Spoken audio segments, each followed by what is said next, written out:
The most dangerous person in any room is never the loudest one. It's the quiet one in the corner who hasn't spoken in 20 minutes, because they've already figured everyone out.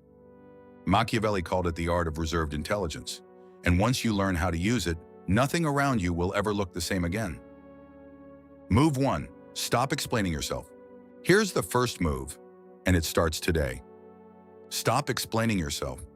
Most people think that the more they explain, the smarter they appear. Wrong.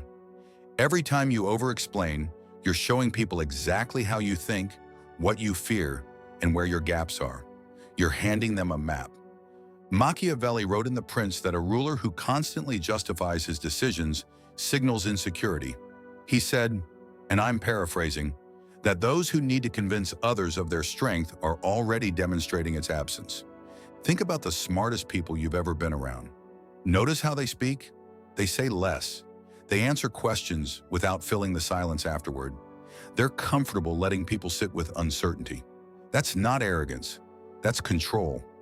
The practice is this. When you finish saying something, stop. Don't add the, you know what I mean? Don't soften it. Don't circle back to clarify something nobody even questioned. Let the silence do the work. Silence in most conversations creates more weight than any follow-up sentence could. Every word you don't say is information your opponent doesn't have. Move 2. Observe more than you participate. Move 2 is about what you do when you're not talking. Machiavelli was obsessed with reading people, not as a social skill, but as a survival tool. He believed the man who studies others without being studied holds a permanent advantage. He watched how rulers behaved under pressure, how advisors changed their tone depending on who was in the room, how people revealed their real interests through small, unguarded moments. You can do the same thing in any environment. In your next meeting, your next group chat, your next family dinner, observe who speaks first when there's tension. Watch who looks at who when a decision gets made. Notice who laughs the loudest at the boss's joke. These aren't small things. These are the actual power dynamics of the room playing out in real time. The mistake most people make is they participate to seem engaged. Real intelligence is knowing that participation is optional, but observation is always available. Here's the shift. Start treating every social environment like an intelligence-gathering operation, not in a cold, manipulative way, but in the way that a chess player treats the board. You're not just reacting to the move in front of you. You're reading the pattern 3 moves out. The person who speaks least and watches most in any room will almost always understand that room better than everyone who was talking. Move 3. Use people strategically. But here's what that actually means. Now, this is the move people get wrong, and I want to address that directly before we go into it, because if you misread this, you'll miss the entire point. Using people strategically sounds cold. It sounds like manipulation. But here's what Machiavelli actually meant, and what the most effective thinkers in history have practiced. It means understanding what people are good at, what they want, and positioning yourself to create mutual benefit, while never being naive about human motivation. It doesn't mean using people and discarding them. That's amateur hour thinking, and it always collapses. Machiavelli specifically warned against burning your allies.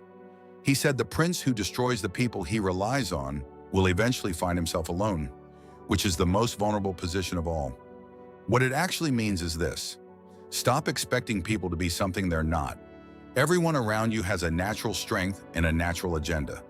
When you align with those honestly, you create leverage for both sides. When you ignore them and expect people to perform roles they're not built for, you create friction, disappointment, and wasted energy. The dangerously intelligent person in silence isn't the one secretly scheming against their network. It's the one who has mapped out, clearly and honestly, who around them is reliable, who is ambitious, who is cautious, and who talks too much, and then moves accordingly. That's not manipulation, that's clarity. And most people never develop it because they're too busy projecting what they wish people were on to who people actually are. Move 4. Control your reactions in public. Machiavelli was clear. The fastest way to lose power is to let your emotions be visible when it's inconvenient. This isn't about being robotic, it's about timing. When someone insults you in a meeting, The person who reacts immediately gives that person exactly what they were looking for, proof that they got to you.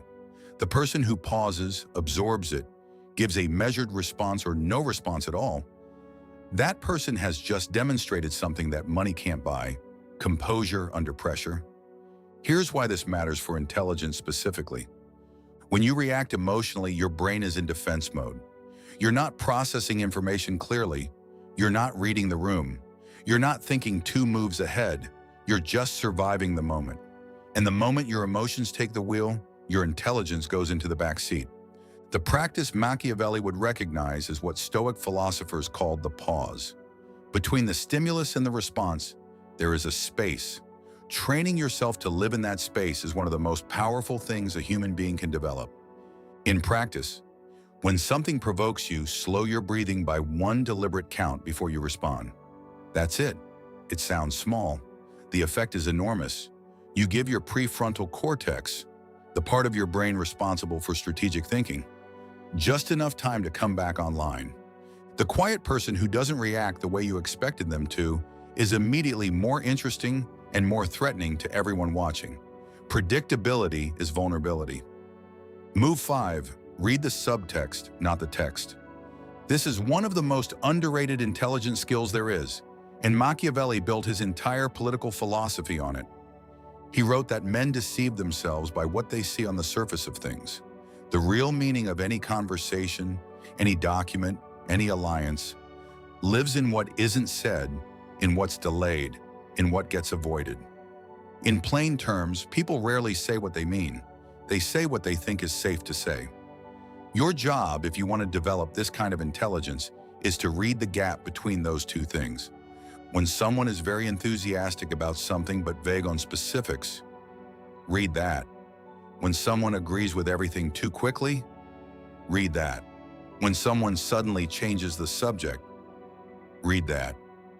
When someone answers a question you didn't ask while ignoring the one you did, read that. This is not paranoia. Paranoia is inventing threats. What we're talking about is pattern recognition based on actual behavior.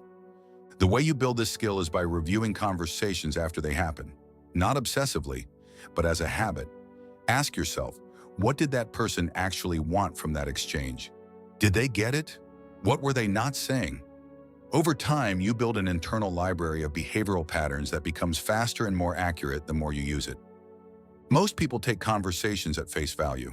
The dangerously intelligent person reads them the way a translator reads a document, always asking, what does this actually mean? Move 6. Become invaluable in one specific area. Machiavelli understood that general competence is forgettable. Specific, irreplaceable competence creates a form of protection that no political alliance alone can provide.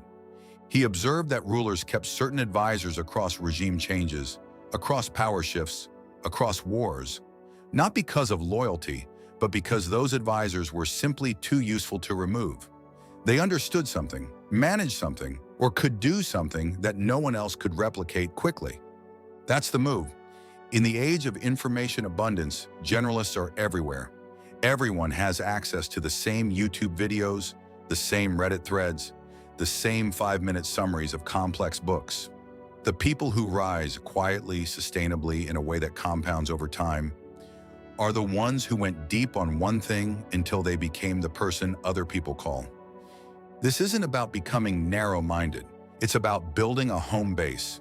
One area where your knowledge is genuinely deep, where your judgment is trusted, where people come to you with real problems because they've seen that you actually understand the terrain.